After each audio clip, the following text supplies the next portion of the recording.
Hey everybody, what is up? This is Kirsten here. Today's episode is another Instagram live replay. And on this one, I'm talking about 3 common diets that are really popular right now. And a lot of people think that they have to follow these diets in order to get sustainable fat loss and muscle building results. And I'm going to show you that not only are these diets ineffective for these purposes, they can also be unhealthy. So you don't have to do them. And I'm also going to share with you what is a lot better approach than these diets. So make sure to check out today's episode. Also want to remind you that the Fit and Fueled workshop starts on Tuesday, the 14th of September. And the next day is going to be Thursday, the 16th of September. And on this workshop, I'm teaching you exactly how to know the right calories for you, how to know the right protein for you. I've also included a webinar workbook that's going to help you out a lot so that at the end of the webinar, you have all the information in front of you and you know what to do next. You know what your next steps are. Also included are the best exercises, how to put together your own workouts. So all this stuff is there as well. So a 2-day webinar starting next Tuesday. I really hope to see you there. And even if you cannot be there live, still sign up because you will get the webinar recordings that way afterwards.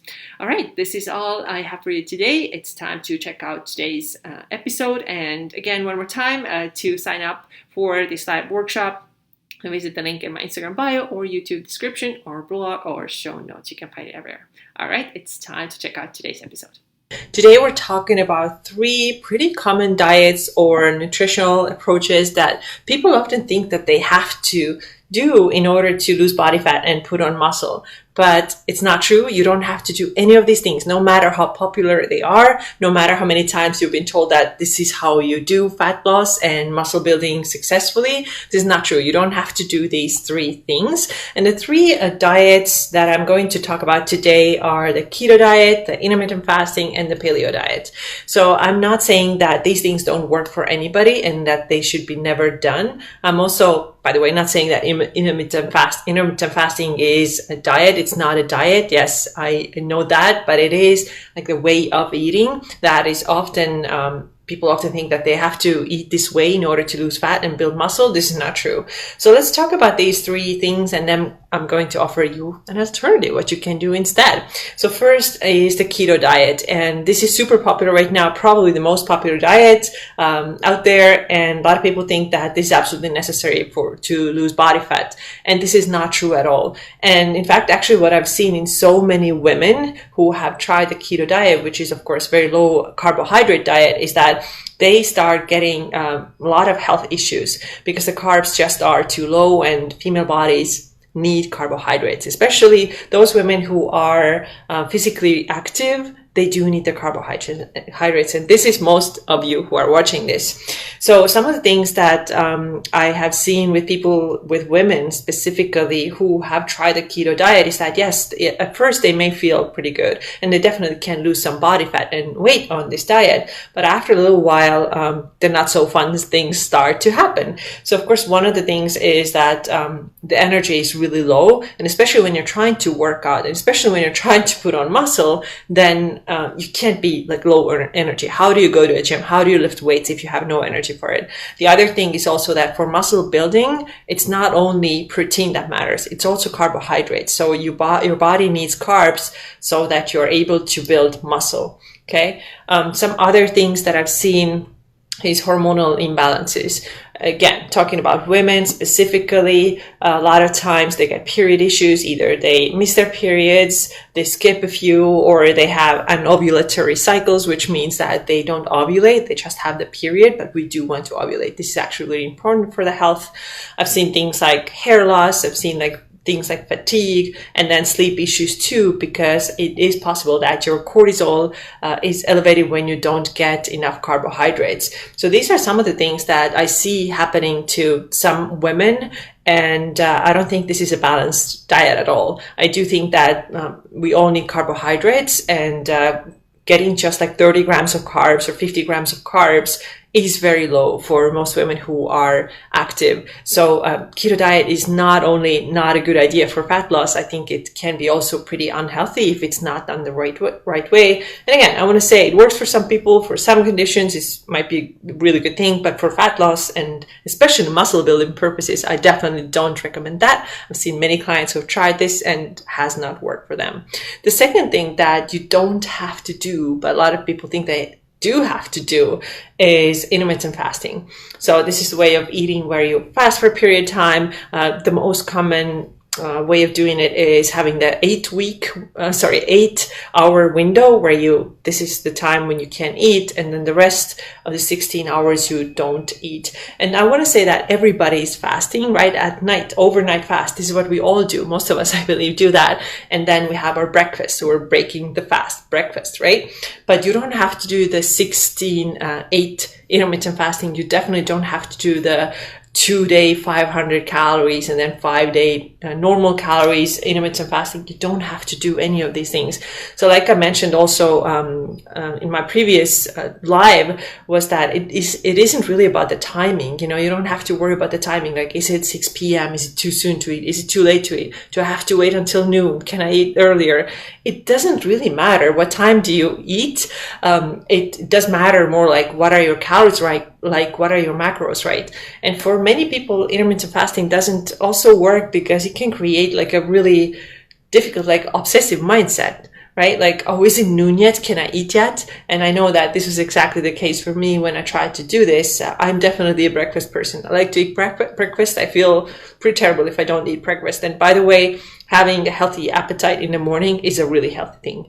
Okay. So, for me, it was pretty hard. I was like pushing like, okay, you got to wait until noon because this is when your eating window opens.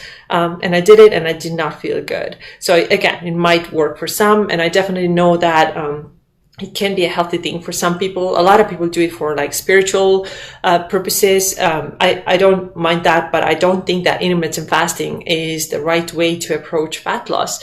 You don't have to be like sitting there waiting until it's like certain time and now you get to eat. You can eat when you want, when your body says that it's hungry. And a lot of times also with intermittent fasting, two kind of opposite things can happen. So one of the things that can happen is that we may feel like we can't get enough calories, right? Because you only have, let's say, like 1 or 2 meals a day because your eating window is so small. So now if your goal is to eat, let's say 140 grams of protein and you are supposed to now get 70 grams of protein in one sitting, then it can be pretty difficult to do. So you may not be able to get in enough food. And then actually the opposite thing can happen too, where you are just so hungry by the time it is eating time, and then you can just go over and just like make worse choices, because it is hard to make good healthy choices when you are really hungry. I think everybody has experienced that. You go to a grocery store super hungry and just grab whatever because your eyes are bigger than your belly and you're just so starving, and so you just pick up whatever. So this can be like the opposite direction, how things can go a little bit wrong with intermittent fasting. So definitely not a good fat loss strategy and not necessary at all. Please do not think so that you have to do intermittent fasting. Sometimes I get people asking me, okay, cool, you told me about macros. Yeah, I'm on board with this, but should I also do intermittent fasting? I'm like, no, you don't have to do that at all. You definitely don't have to do it. And then the third popular diet is the Paleo Diet. And also you don't have to do a strict Paleo diet either. I want to say though that I do like the general kind of the idea, like the Paleo Diet idea, because it does focus a lot on whole, real foods, healthy foods, things from nature. Let's eat plenty of those. And I totally agree with that. I do think that most of the time we should be eating things that are from nature. And like I mentioned last time when I did the live too, that's something that your grandmother would recognize. It's cool, I think it's healthy. But then we can also take that to an extreme, and then we can do the very strict paleo, which is, you can't have any grains. You even can't have potatoes because they're not paleo. Definitely cannot have dairy. And I don't think these things, that it should be this way. They don't impact your fat loss that way. What really matters is, are you getting enough macronutrients? Are you getting enough protein and then calories? And then it doesn't really matter, like, okay, I left the rice out, now something magical happened that would not have happened otherwise. This is not how it works. So I don't think that with paleo you should be so strict. Allow yourself the things that you want to have. I've done personally the really strict paleo, and I binged on those healthy allowed foods, which were like nuts. And then I remember eating a lot of canned coconut milk because that was allowed. Of course, it's really high in fat too. And then the binging behavior itself that came out of that is actually not a normal behavior. Even if it doesn't lead to like over consuming calories, the behavior itself is not healthy. So, like I said, I do think that paleo in general, it's a good idea. I like the idea of it. But again, you don't have to do this. You don't have to be so strict with your meals. You don't have to say no to grains, potatoes, and dairy. And it's totally fine to have a little bit of sugar, a little bit of alcohol if you want to. And that was another thing that I binged on when I wasn't able to stay on track even with those healthy foods that I binged on. Then I would sometimes have just buy a pint of ice cream, eat that. I would drink half a bottle of wine. Because I was off the wagon, and I didn't like that. It's not a healthy thing to do.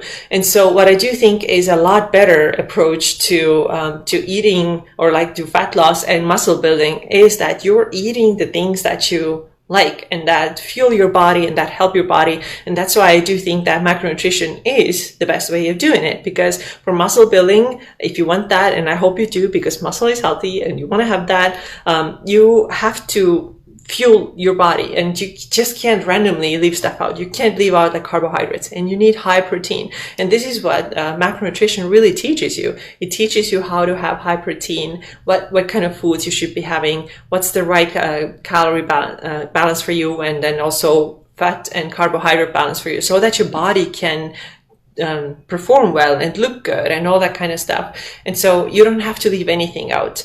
Honestly, if somebody told me that I can't have some of the things anymore that I really like, for example, cheese or chocolate or nuts, if those were off limits, I wouldn't do that, because I know that this is not sustainable. And then when you follow macronutrition, when you use that, then you can have these things. It just comes down to moderation.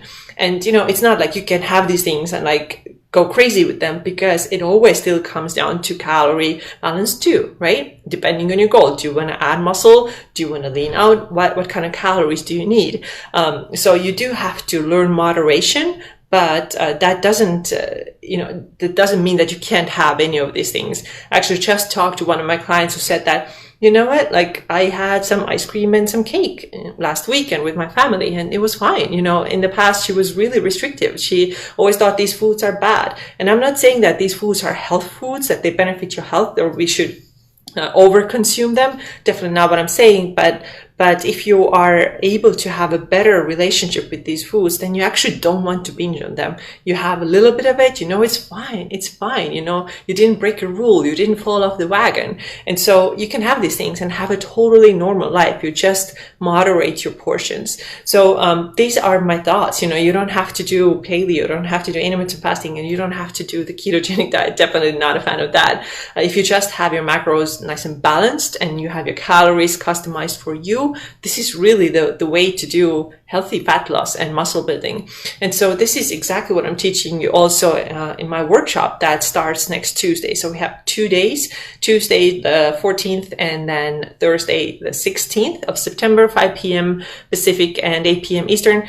And on this live webinar, I'm teaching you exactly what kind of calories do you need for your personal goals, right? Because everybody's unique. You need different calorie numbers than somebody else. And I'm also going to teach you how you can know how much protein you should be eating, because if you do have a muscle building goal, the protein helps with so many other things too, then you have to know your protein, because you can't put on muscle and you can't feel completely healthy if your protein is way too low for you. So these are things that I'm teaching on this live webinar. And then on the second day, I'm also teaching what kind of strength workouts you should be doing in order to be able to get the results that you want to get, because I want you to stop wasting time on stuff that doesn't work and do the things that do work so that you can look, feel, and perform better.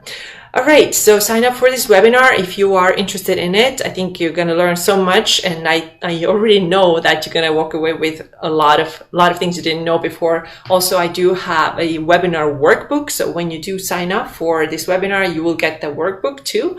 And this is downloadable, or you can print it out, and we fill it out as we go through that webinar, so that now at the end of the webinar, you have clear numbers in front of you. Okay, this is what I should be doing. These are my calories. These are my proteins. And here are the workouts that I should be doing. These are the most effective exercises and how to put together a workout plan for you. So you know. So you're going to walk away with tons of knowledge, right? I'm not going to just tell you, eat better, lift heavier. This is just vague advice that doesn't help anybody really. So we're getting into details, and I know you're going to benefit from this. So I really hope to see you on this webinar. If you have any questions, just send them my way wherever you want to do this. It can be Instagram DMs, it can be YouTube comments, you can visit my blog and leave a comment there.